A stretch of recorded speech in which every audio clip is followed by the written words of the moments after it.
Classification of matter.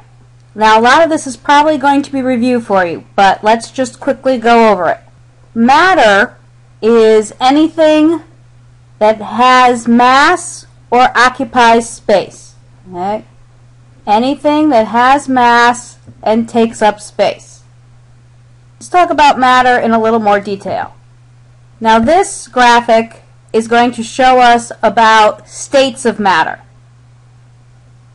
Here, in a solid, the atoms or molecules or whatever it is that makes up the solid are very rigidly held. It isn't actually true that they're not moving at all. They're actually vibrating just a little bit. But they're very rigidly held. They don't move very much. And they have a definite volume and a definite shape. The thing, of course, that we always think about as a solid is ice. Now, if we heat up this ice just a little bit, we melt it, of course, and the solid turns into a liquid. We talk about ice, we're talking about water. But, of course, there are myriad other solids and liquids and gases around. But notice the difference between the solid and the liquid. The movement of molecules is much more. We have a definite volume, but not a definite shape. The shape fits the container because there's so much more movement here. Now, if we keep raising the temperature, see how some of these molecules are going off. They're turning into gas. Keep going. I keep going higher, hotter, warmer, warmer. I don't have a liquid anymore. I have gas. Notice the gas molecules. The gas molecules are moving much faster than the liquid molecules. They don't have a definite shape. They don't have a definite volume. You'll notice you can't see the steam in the beaker anymore. So that's your mental picture of gas. Molecules are much farther apart than in solid or liquid. They're moving much faster. And there is no attraction between the gas molecules, whereas there is more attraction in the liquid and even more attraction in the solid. We will get in more deeply into all of this later in your chemistry career. But for the moment, that's a good mental picture. Gas, liquid, solid.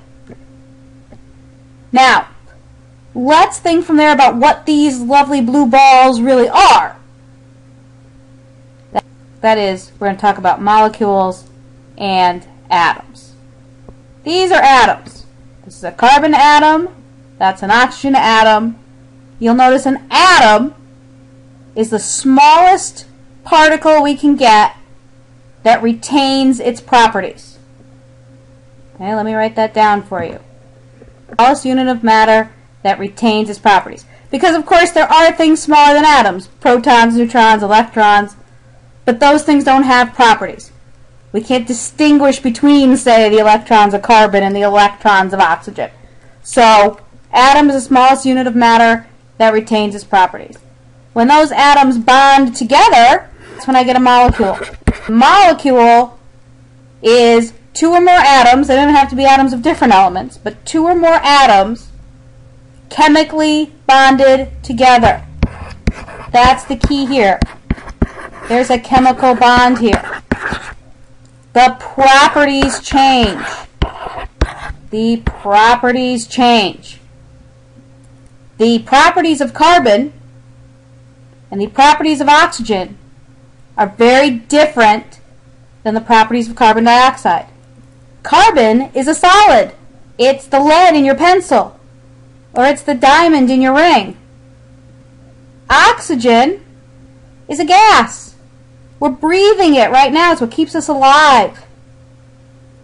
Carbon dioxide is gas under normal conditions, just like oxygen, but we can't breathe it to keep alive. In fact, we breathe it out. It's the end product of respiration. These are not interchangeable, oxygen and carbon dioxide. Carbon and carbon dioxide. So often people will say to me, oh, carbon's a gas.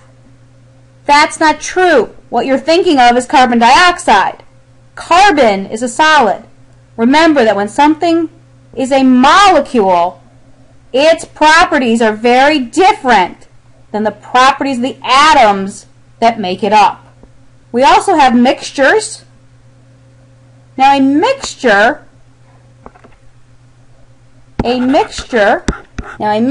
is two or more substances that are mixed together, but they're not chemically bonded.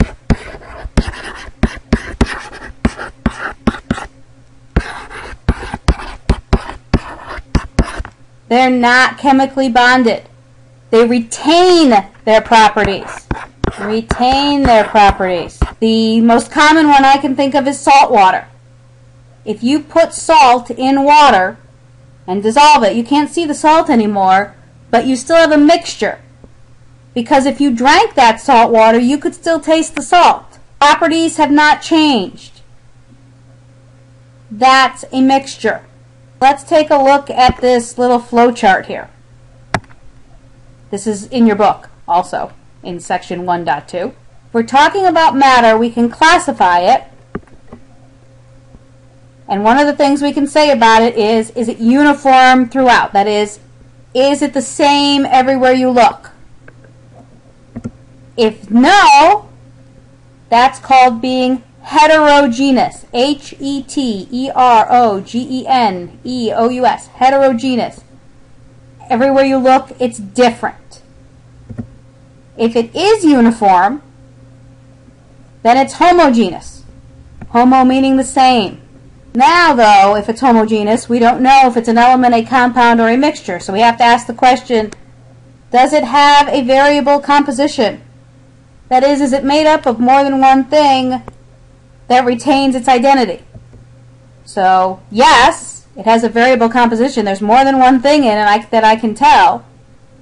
It's a homogeneous mixture. Another name for that, again, is solution, like salt water. You can actually have solid solutions, as much as that kind of is weird to think about. But something like brass is a homogeneous mixture of solids. Each solid retains its identity, but it's still a mixture, and it's still homogeneous because everywhere you look, it's the same. If it doesn't have a variable composition, if it's the same throughout, that's called being a pure substance. Now, a pure substance, we have to ask ourselves, can it be separated into simpler substances? No, it can't. Then we're talking about an element. So an element is a pure homogeneous substance. And could our pure substance be separated into simpler substances? Yes, that's a compound. So a compound is also a pure substance. Elements, compounds, pure substance. If I can look at my mixture and pick out all the different things in it, that's heterogeneous.